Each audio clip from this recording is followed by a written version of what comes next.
அனைத்து அன்பு உள்ளங்களுக்கும் இனிய காலை வணக்கம். இன்று ஒரு குறள். அதிகாரம் 14, ஒழுக்கம் உடைமை. குறள் எண் 132. பரிந்தோம்பி காக்க ஒழுக்கம் தெரிந்தோம்பி தேரினும் அத்தே துணை.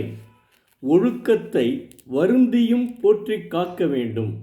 பலவற்றையும் ஆராய்ந்து போற்றி தெளிந்தாலும் அந்த ஒழுக்கமே வாழ்க்கையினுடைய துணையாக விளங்கும். தெய்வப்புலவர் திருவள்ளுவர் ஒழுக்கத்தை கஷ்டப்பட்டாவது கடைப்பிடிக்க வேண்டும். அறங்கள் எல்லாவற்றிற்குள்ளும் அவ்வொழுக்கமே சிறந்த துணையாக உள்ளது என்கிறார். உதாரணத்திற்கு, ஒரு ஊரில் கணவனும் மனைவியும் வாழ்ந்து வருகின்றனர்.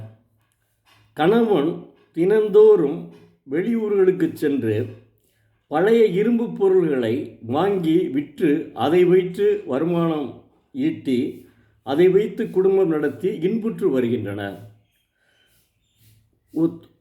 இயற்கையினுடைய சாரல் மழையாக ஒரு வாரமாக தொடர்ந்து பெய்து வந்தது.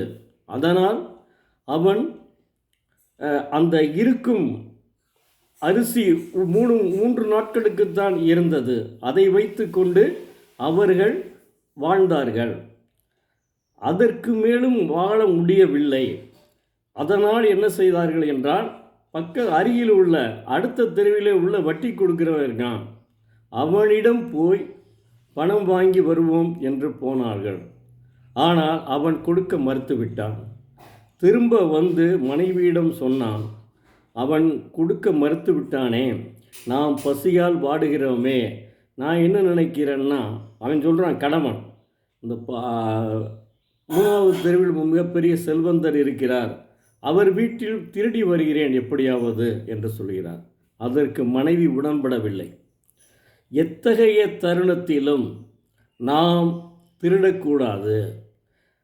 நமது வறுமையினால், நமது பசியினால் நாம் இறந்து போனாலும் பரவாயில்லை, ஆனால் எக்காரணத்தை கொண்டும் திருடக்கூடாது என்று ஒரேயடியாக மனைவி மறுத்துவிட்டார். அந்த 2 நாட்களும் இவர்கள் 2 பேரும் பசியோடு அந்த தண்ணீரை குடித்து கொண்டே வாழ்ந்தார்கள். 3ஆம் நாள் மழை நின்று விட்டது. உடனே இவன் வேலைக்கு போய் வருமானம் ஈட்டி குடும்பத்தை எப்போதும் கூட காப்பாற்றினான். இதனைத்தான் தெய்வப்புலவர் உணர்த்துகிறார்.